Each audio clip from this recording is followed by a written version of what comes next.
Zilla? What's that doing here?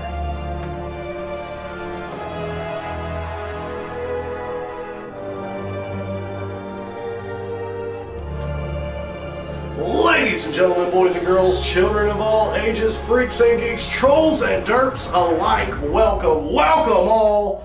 I am Mullet Mike, bringing you yet another episode of Creepy Gaming. For those who don't know, this is the show where we take a look at all kinds of creepy video game aspects over the years. Continuing the season of highly requested episodes, today I will be covering the Doom series. Special sticky shout out to all these folks right here. Thank you very much. Thank you all for your suggestions. Keep them coming. So, without further ado, turn the lights down and the volume up as we journey into some creepy gaming.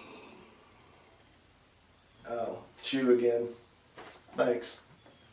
How's the wife and kids? Good.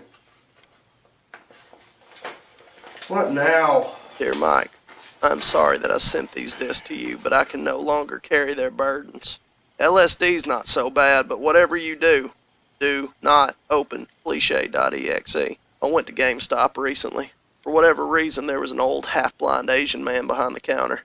Got weirder when he insisted that I take the cliche.exe disc free of charge. It was even stranger that he was yelling at the used Xbox games, but I guess he is half-blind after all. You said that you finally opened the disc and all you found was other cliche creepypastas, but I assure you that you are wrong. Do not play the game.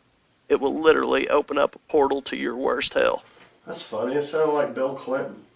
Oh wait, there's more. Yes, this is not Bill Clinton. Well, I want to get to the bottom of this, but to the meantime, turn the lights down and the volume up as we journey into some creepy gaming.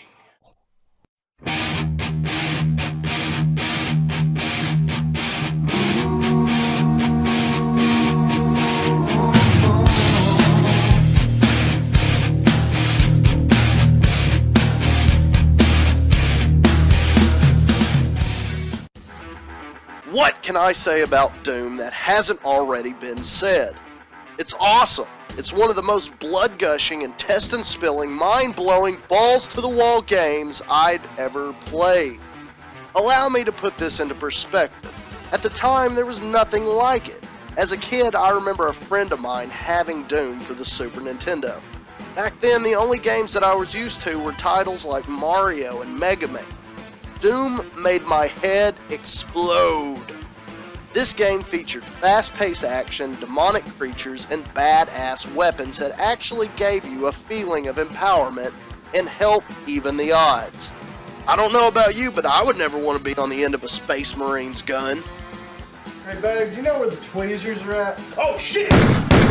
Although it wasn't the first, it was definitely one of the first FPS games, and it really helped launch the genre. Blood was almost non-existent in other games of the time. Remember, this was right after Mortal Kombat hit the scene. People credited both Doom and Mortal Kombat for the Entertainment Software Ratings Board coming into effect. The first Doom title was released in December of 1993. The ESRB was established the following year. The game was developed by id Software and was released on numerous consoles. Doom was the brainchild of Tom Hall, Sandy Peterson, Mike Abrash, and the notorious John Romero. The game itself was groundbreaking, being one of the first to feature blood, 3D graphics, and a little thing called multiplayer. Again, these things have been in games before, but Doom executed these features flawlessly. The series spawned several sequels and spin-offs, including Doom 2, Final Doom, Doom 64, as well as Doom 3. But today, I will be covering what is known as the Doom Trilogy.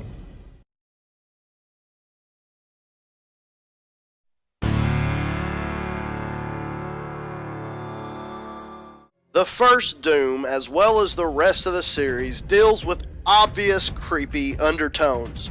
You play as a space marine who must fight wave after wave of the demon horde. The hellish setting and army of demons definitely added a scare factor to the game.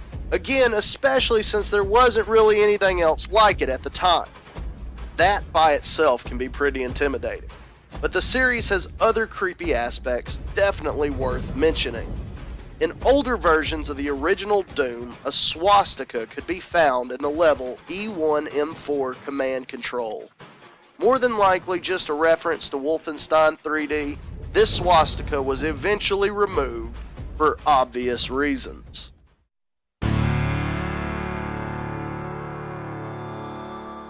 Doom 2 Hell on Earth was originally released in the fall of 1994.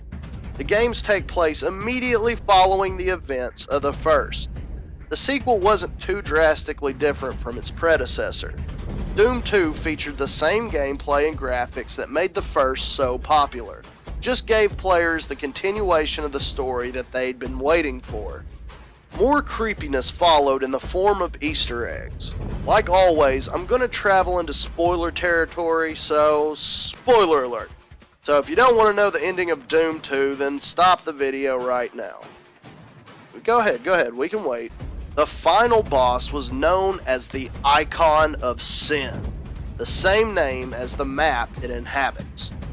What a badass name, the Icon of Sin. This large biomechanical head resembles a goat skull complete with horns. Before entering the Icon of Sin's lair, you will see a doorway of twisted, distorted faces. As soon as you enter, the Icon of Sin gives an unsettling speech. This is what's said.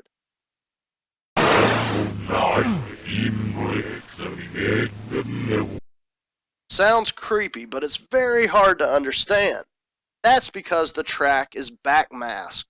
Let's listen to that very same clip in reverse. When the dead must kill me, John Romero, as forementioned, was one of the designers of the series, and yes, he's actually in the game. If you use the no-clip cheat, you can walk right through the demon's face. You will then find a secret room featuring the decapitated head of John Romero on a stake. What's really creepy though is that the head is still alive. If you shoot at John Romero, an animation shows his head moving back as he gets hit. Developer Easter eggs are actually pretty common in video games, but this one took it to a new level of creativity and creepiness. Was it creepy? You bet your ass it was.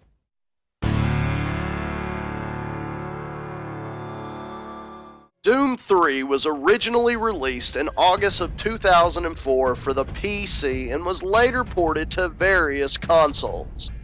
There have been many versions and expansions of Doom 3. For example, I own the BFG edition for the PS3, which I recommend. It features the Resurrection of Evil expansion as well as the numbered Trilogy. So basically you get Doom 1, 2, and 3. You can also get the game pretty cheap on Steam if you're a PC gamer. Doom 3 was a big deal when it was announced. As I stated, there had been other sequels and spin-offs since Doom 2, but Doom 3 had some major buzz around it. With an improved gaming engine, players were excited to once again return to the world of Doom and slaughter the Horde. Sorry, just getting a little too into it. I was one of those guys. I was ready to go back to Doom 3. I was ready to slaughter some demonic ass. Wait a minute, that didn't sound right. Oh, anyways, I digress. The game plays for jump scares, and I've got to admit, there were a couple of parts that even startled me. Some are false scares to keep you on your toes.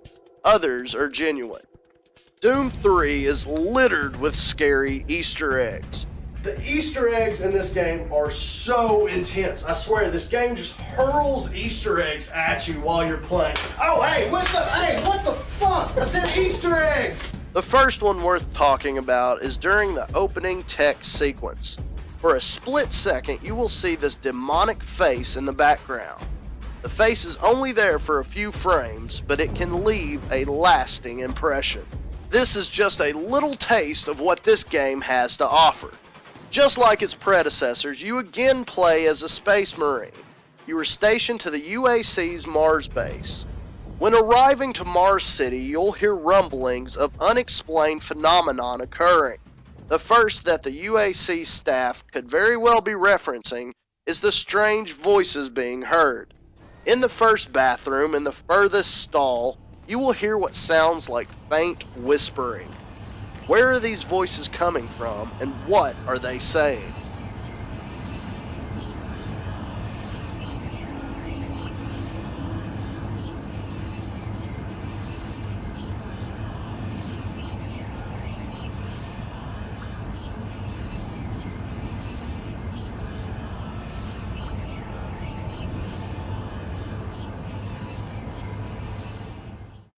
On your first mission out, you will learn that the UAC has been experimenting with teleportation.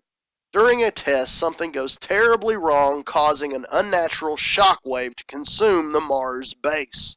I guess you could say all hell breaks loose. But what? What? What? More eggs? Are you serious? The teleporter opens up a portal to hell, releasing all kinds of demonic forces. After this outbreak, more creepy Easter eggs can be found. Certain touchpads will begin to flicker, showing the shape of a pentagram as well as a hidden message. One final Easter egg I'd like to cover again takes place in a restroom. What is it with the restrooms in this game? I remember stumbling upon this Easter egg and it legitimately scaring me, mainly because it was so intense and unexpected. If you stare into this mirror, it will stare back into your soul.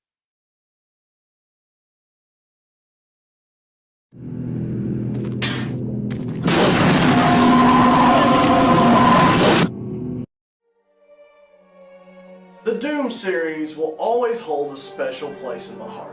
I mean, Doom 1 and 2 are my childhood, as fucked up as that may sound, and Doom 3 improved on an already near-perfect formula. The series broke new ground and helped launch not one, but two major genres for both first-person shooters and survival horror. Because of this, and the many creepy Easter eggs, the Doom Trilogy will forever go down in creepy gaming history. I would like to thank you all for watching. I hope you enjoyed. Be sure to like and favorite for more creepy gaming. If you have a suggestion for creepy gaming, be sure to leave it in the comments below. I am Mullet Mike with a and yow saying